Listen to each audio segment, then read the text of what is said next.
It was a sunny afternoon, and David was walking home from school. He was looking at the ground, kicking small stones as he walked. Suddenly, he heard a soft meow. David stopped and looked around. Near the side of the road, he saw a small cat. The cat was lying on the ground and looked hurt. David's heart sank. The cat was not moving much, and its leg looked strange. David knelt down beside the cat. "Are you okay, little kitty?" he asked softly. The cat meowed again, but it was a weak sound. David didn't know what to do. He wanted to help the cat, but he wasn't sure how. He looked around for an adult, but the street was quiet. "I'll help you," David said to the cat. "Don't worry." He gently touched the cat's fur. It felt soft, but the cat was trembling. David carefully picked up the cat, holding it close to his chest. The cat didn't struggle, it just lay quietly in his arms. David started walking quickly towards home. When he got home, his mother was in the kitchen. "Mom," David called. "I found a hurt cat." His mother came to see. "Oh dear," she said, looking at the cat. "We need to help this poor thing."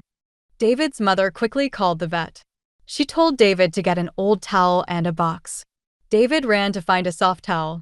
He wanted the cat to be comfortable. Together, they placed the cat in the box with the towel. The cat curled up, still trembling, but it seemed a little calmer now. David felt relieved. Soon, they arrived at the vet's office. The vet took the cat inside, and David waited in the car with his mom. He was nervous, wondering if the cat would be okay. After what felt like a long time, the vet came out. "The cat will be fine," the vet said with a smile. "It has a broken leg, but we will fix it. It just needs rest." David smiled for the first time that day. "Can we visit the cat?" he asked.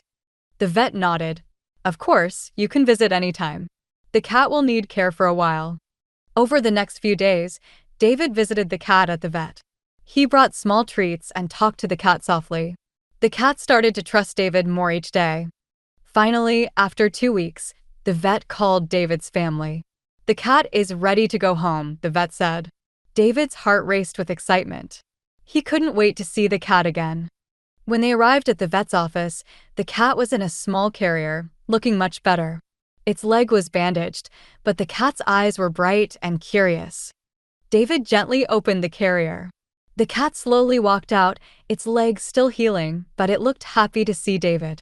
It rubbed against his leg, purring softly. David looked at his mom.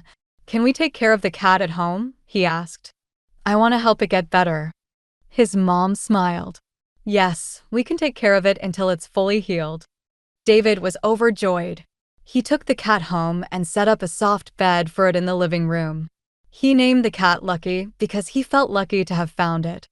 Every day, David took care of Lucky. He gave it food and water, and he made sure Lucky was comfortable. He played with Lucky and gave it gentle pets. As the weeks passed, Lucky's leg got stronger.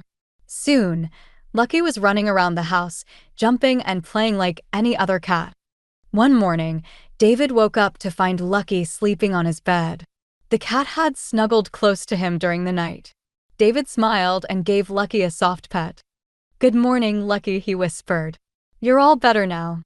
Lucky meowed happily and curled up in David's lap. David knew that he had done the right thing by helping the little cat that day on the street. Now, Lucky was part of the family, and David felt proud of himself. He had helped a small, helpless animal, and it made him happy every day to see Lucky healthy and playful. From that day on, David and Lucky were the best of friends. They spent every day together, and David always remembered how important it was to help those in need, no matter how small.